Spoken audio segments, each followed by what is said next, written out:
welcome back to my channel. Today's video, I'm going to be sharing my C-section recovery tips and my postpartum essentials. Alea is sitting right next to me and she's probably going to distract me because she's super happy. I just fed her and she's just laying back, super content. She's watching me and like smiling and stuff. But I ended up delivering her by C-section 11 weeks ago, so I'm 11 weeks postpartum. And I did not know I was going to have a C-section at all. It was not planned. It was totally unexpected. If you guys didn't watch my birth story video, I will have that right here so that way you guys can go ahead and hear just all the details of how my C-section happened.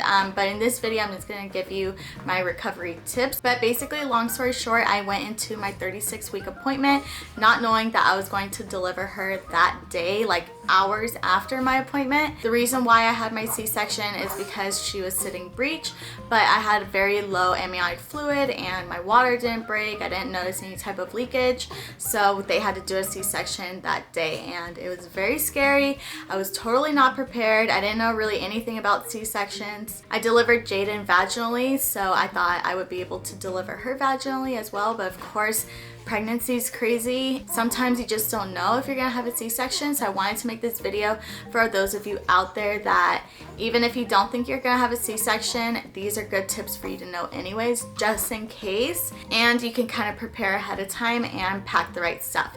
So I hope you guys are interested in watching this video. It might be a long one, but please watch it all the way through. It's gonna have really great tips if you have a planned C-section or if you're just expecting and just curious to know what the C-section recovery process is like. Please watch this video. There's going to be a lot of great tips, so I hope you guys enjoy it.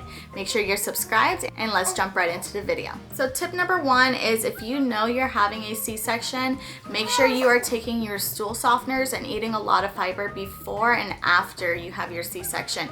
After your C-section in the hospital, they gave me Colace, which is a stool softener, and I was taking Colace during my pregnancy, which I'm sure a lot of you are if you're pregnant, because pregnant women tend to get constipated very easily. So make sure you're taking a stool softener and you're eating a lot of fiber. And the reason for that is because they will not discharge you until you pass gas. They didn't really start expressing how important it is to me to pass gas until maybe like the second day. We actually got discharged after 2 days, so we weren't there that long. I thought for a C-section you have to be there for 4 days, but we actually left at 2 days just because I was healing very well. I was walking around, but they didn't really start explaining to me how important it is to pass gas because they won't let you discharge. And the reason for that is because during any kind of major surgery like that, your bowels temporarily shut down. So everything kind of takes a little while to get going again. So high fiber foods definitely help out with that. I wish I knew that ahead of time because my first meal that they gave me in the hospital, I had like bacon, I had pancakes, muffins, bananas, like just all this food that got me constipated. And being constipated after major surgery like that it's the worst thing ever, but I'll get more into that in a little bit. But make sure you're eating your fiber foods and you start taking Colace. But of course, get permission for the Colace from your doctor.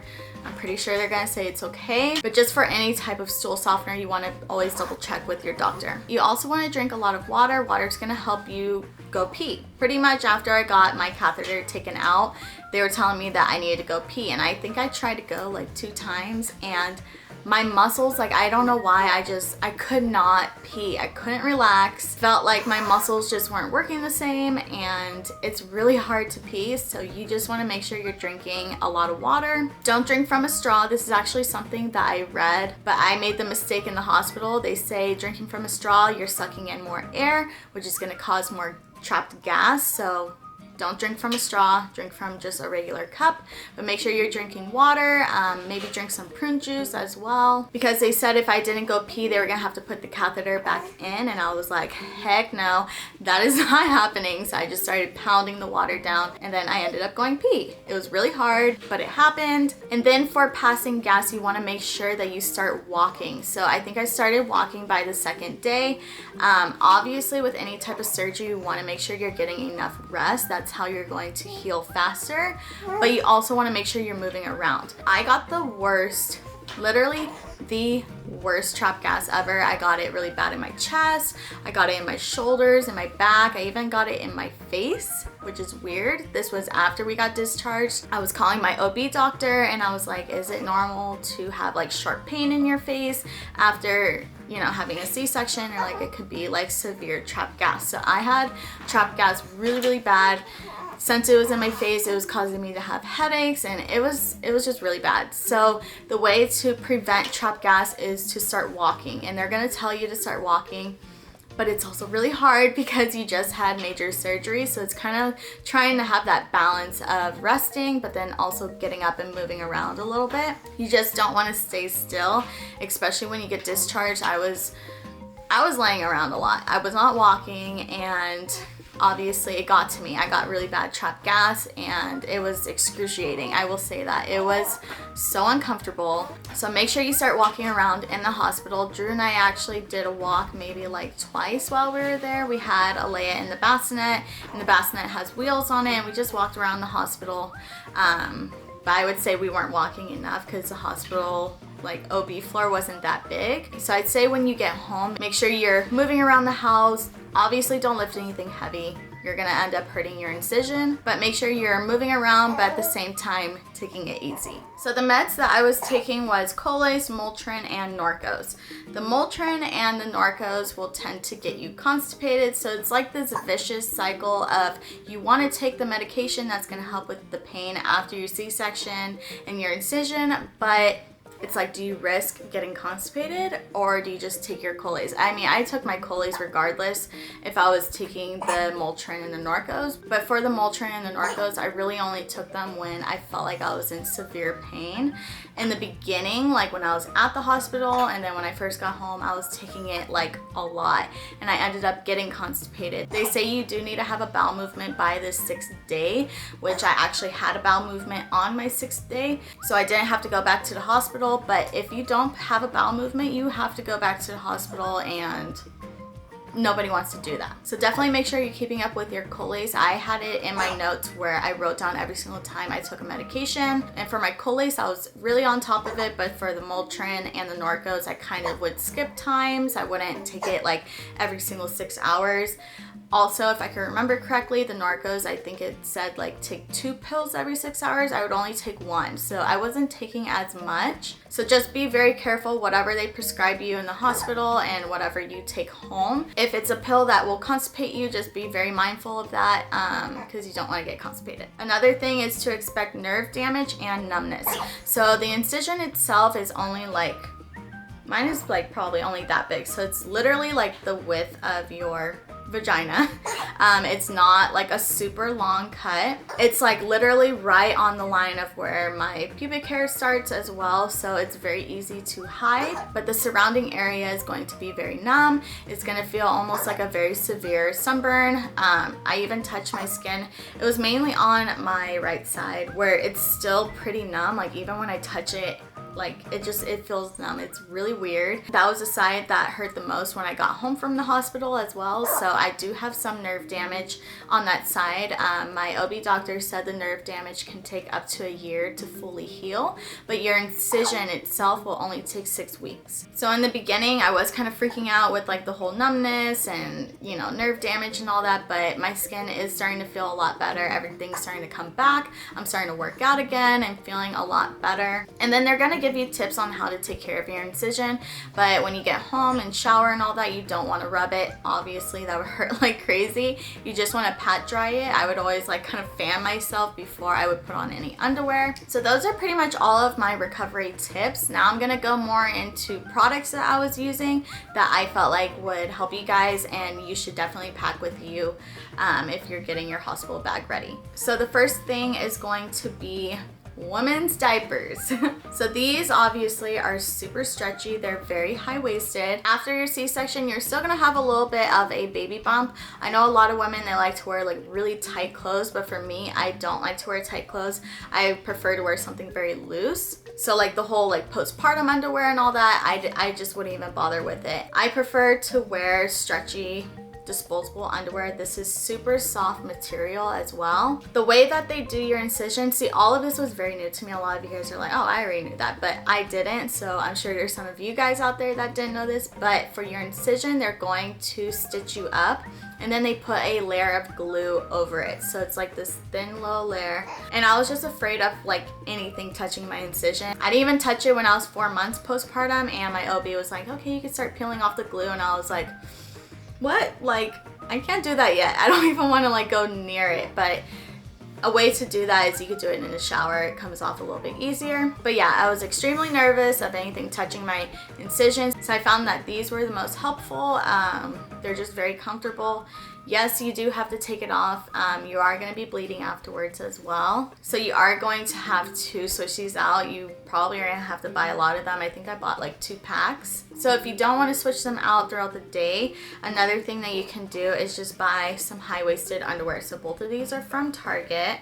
I'll have them listed down below. These ones were my favorite because look at how stretchy they are. Like the band even around just has like pretty much no elastic. I felt like anything that had like an elastic band around the top would end up rolling down, and I was afraid it was going to touch my incision. So as you guys can see, this material is like very thin, and for me it didn't end up rolling down. This is the brand that it's by. Also, I got them at Target. And then these ones are the Hanes brand. This one is kind of more of like a silk material. These ones, I wore them, but I didn't really prefer them because as you guys can see, it has that little band. So these ones would tend to roll down. It wouldn't hurt when it touched my incision. It actually didn't touch my incision because once again, my incision was very low. So it wouldn't even really touch it, but it would get near it, and it just got me super nervous. So I highly, highly recommend getting these ones. Whether you're having a C-section or not, I feel like these are going to be very comfortable in the hospital, and then same with a good old women's diaper. Another thing that they're going to give you is a little spray bottle. I know a lot of people buy the Frida baby one. This one I got from the hospital for free. Does the same thing. And you just want to make sure, you know, you're cleaning yourself very well. Obviously, you're not having a vaginal delivery, so you can kind of wipe yourself however hard you want, but if you are having a vaginal delivery, these little spray bottles definitely come in handy because that area is going to be very sensitive for a couple of weeks. But I still like these for C-section, and they give them to you at the hospital. But if you want to buy one, the Frida baby, or what is it? Not Frida baby, the Frida mom, they have a spray bottle that you guys can go ahead and purchase. So as for what I wore in the hospital, I just wore the mesh underwear that they gave me. I didn't want to use my diapers or the underwear that I had. I felt like the mesh underwear works fine. I did it with Jaden and I did it with Alea. The mesh underwear is so stretchy and it's very thin that it didn't even roll down either on my incision. I ended up just using the super extra large pads that they give you in the hospital. And then I just wore my nursing bra and a short little thin robe. That's pretty much what I wore. You okay, honey? That's pretty much what I wore the whole time in the hospital. As for going home, I wore just a pair of pajamas. We actually got discharged at night, so it was a little bit colder. So I just wore a pair of my Victoria's Secret pajamas. They were black. It was a long sleeve set, and then the pants were very large because I bought them when I was pregnant. I didn't really have pajamas that fit my bump at the time, so I'm really happy that I brought those because they worked out perfect. As for going home, you're gonna have a bump still. If it's summertime, you can wear a dress or maxi dress, whatever. I just feel like you need to have something loose. And then if you want something to hold you in, get a belly binder. The hospital provided me with a belly binder. I actually threw it away because I don't really need it. Honestly, I kind of wish I bought my own. It wasn't really the most comfortable. I don't really know if they're supposed to be comfortable, but the material of the one I got, it was pretty rough on the skin. It didn't touch my incision at all, but it just like held like my insides in. They pretty much remind me of like those sweatbands. So you just wrap it around and it's supposed to hold your stomach in.